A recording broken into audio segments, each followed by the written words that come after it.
Labor investigators say they found nearly 24 children, some as young as 13, working here inside this massive slaughterhouse. There were minors employed across the country between the ages of 13 and 17, working the overnight shift. Shockingly high numbers of children working at cleaners at slaughterhouses for the major U.S. company PSSI. But what may shock you is the fact that they are being made in a factory where kids as young as 9 years old are working on the assembly line.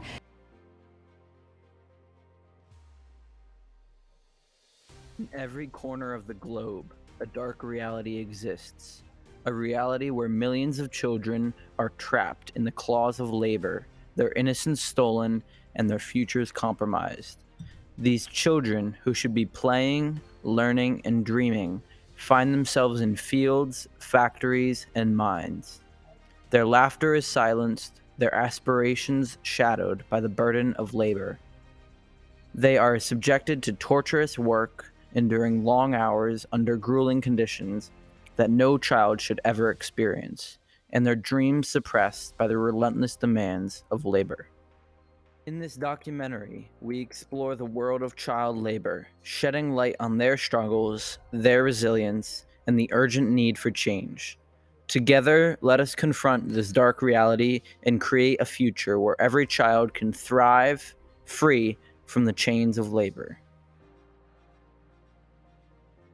Welcome to Breaking the Cycle, Eradicating Child Labor. Child labor is not a new phenomenon. Throughout history, a large number of children have been subjected to the harsh realities of labor, their lives marked by exploitation and deprivation. In the late 19th century, during the height of the Industrial Revolution, child labor was extremely common.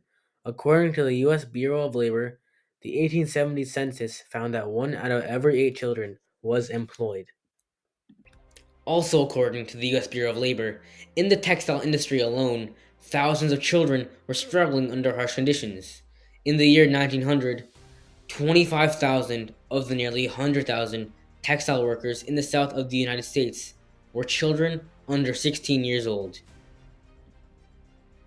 Child labor remains a pressing issue, robbing children of their childhood, education, and opportunities for a better future. According to UNICEF, in the world's poorest countries, around 1 in 5 children are engaged in child labor. We must understand the complex factors perpetuating child labor, including poverty, lack of education, and exploitation within supply chains. Child labor affects not only the physical and emotional well-being of children, but also hinders their intellectual growth and perpetuates cycles of poverty. Families of child laborers are desperately in need of money. Due to this, they cannot afford to send their children to school, instead forcing their children into child labor to make the minimum amount of money required to support their families. As these children grow, they find themselves caught in the same cycle of poverty and exploitation. Without the opportunity for education and with limited access to alternative means of income, they are left with no choice but to continue the cycle of child labor. These children are destined to repeat the same cycle, with their own children becoming the next generation of laborers, trapped in a never-ending cycle of poverty and exploitation. Global economy thrives on supply chains, but hidden within these intricate networks lies the grim reality of child labor. Companies seeking to reduce costs often turn a blind eye to the exploitation of child labor in their supply chains. According to The Guardian, various fashion companies such as Adidas, Nike, and Gap all use child labor to supply their products. These companies use children from Bangladesh, Cambodia, Indonesia, and other countries to make their clothes. Another example of this is with Tesla, Apple, Google, and many more large technology companies. According to the United States Securities and Exchange Commission, cobalt was mined in significant part by young children performing hazardous work for $2 to $3 per day, and remarkably, in many cases, even less than that. UNICEF estimated that there were 40,000 children mining cobalt in the Democratic Republic of Congo, in which many companies benefited from. We uncover the uncomfortable truth that child labor exists within products we consume every day. Companies must take responsibility for their supply chains, ensuring transparency and implementing rigorous monitoring processes. Poverty and lack of access to education create the perfect breeding ground for child labor to flourish. We explore initiatives that empower communities by providing education, vocational training, and sustainable livelihood opportunities. Education is the key to breaking the cycle of child labor, equipping children with knowledge, skills, and the hope for a brighter future. To prevent larger companies from using child labor to supply their products, the American government can create a certification system to ensure that companies don't use child labor, as well as conducting searches and holding these companies accountable. Companies using child labor will be fined. Educational camps should be established to provide education for former child laborers, especially because most of these kids work so they can have an education. In the future, we hope other countries will adopt similar legislation and join the global fight against child labor. Our proposal fines companies for using child labor, as well as monitoring them to make sure they don't violate any child labor laws.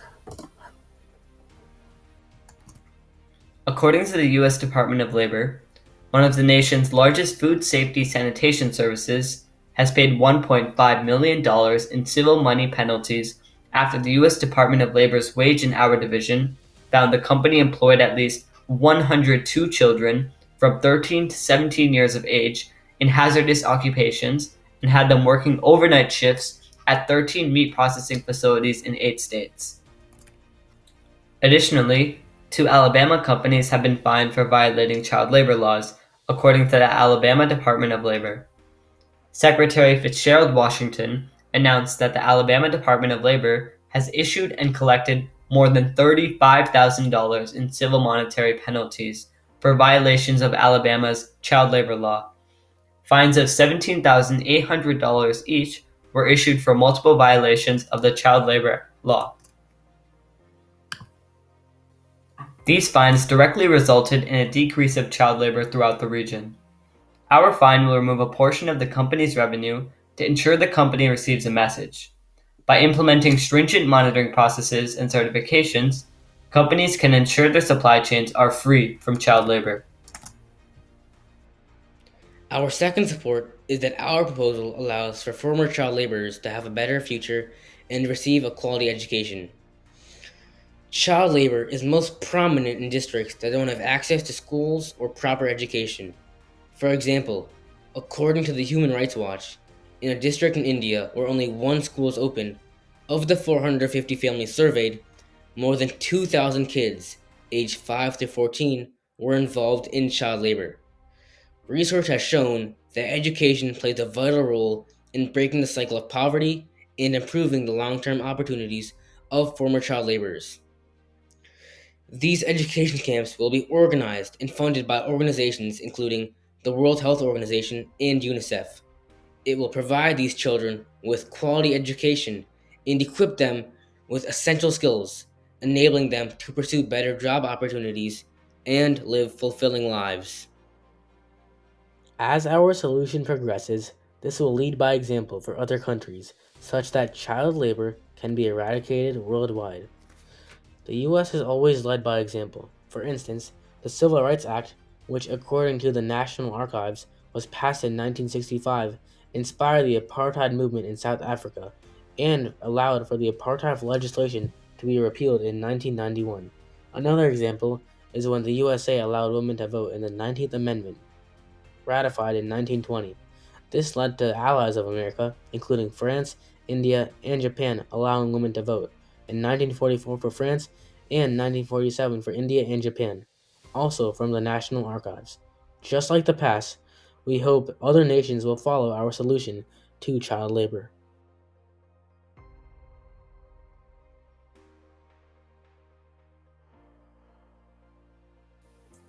While it's true that children attending education camps may not be able to directly contribute to their family's income during that time, our proposal includes provisions for financial aid. With funding from providing financial support to the families of child laborers, we aim to alleviate their immediate economic burden. This assistance can help cover basic necessities and ensure that families are not left without means of sustenance.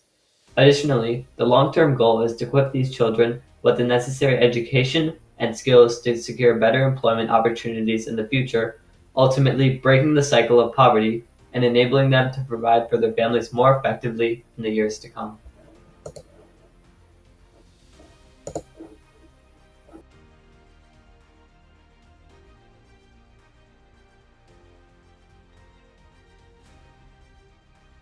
To properly enforce our proposal worldwide, the US government must place sanctions and embargoes on other nations. This will force these other nations to take responsibility and deal with companies located in their nation that use child labor, effectively removing child labor worldwide. We need to make sure our solution is heard. To do this, we should all participate in multiple mediums of support, including discussions, votes, debates, protests, and educate others to raise awareness against this issue. We must propose our bill and obtain the support of a political individual, like a senator, who can propose this to the House and the Senate. Then, through the media and public surveys, we can ensure this bill and issue is widespread and passed to become legislation. Learning about the stories and experiences of those impacted by child labor has fostered empathy and a sense of responsibility within us. Through this process, we realize that child labor is not just a statistical problem, but a deeply human one, affecting the lives of millions of children around the world. It has made us more aware of the urgent need to address child labor and the power of the media in driving change. As consumers, we hold immense power. By supporting ethical brands and demanding transparency, we can drive change. We must raise our voices and hold governments accountable, urging them to enact and enforce legislation against child labor. Through our collective action, we can create a future where every child enjoys their right to a childhood, education, and a life free from exploitation. It starts with each one of us, making conscious choices as consumers and demanding humane practices from these large companies. Let us stand together, raising our voices and working towards a future where every child is given the opportunity to thrive, free from the cycle of child labor. Join us in the fight against child labor for their rights, their futures, and a more just and equitable world for all.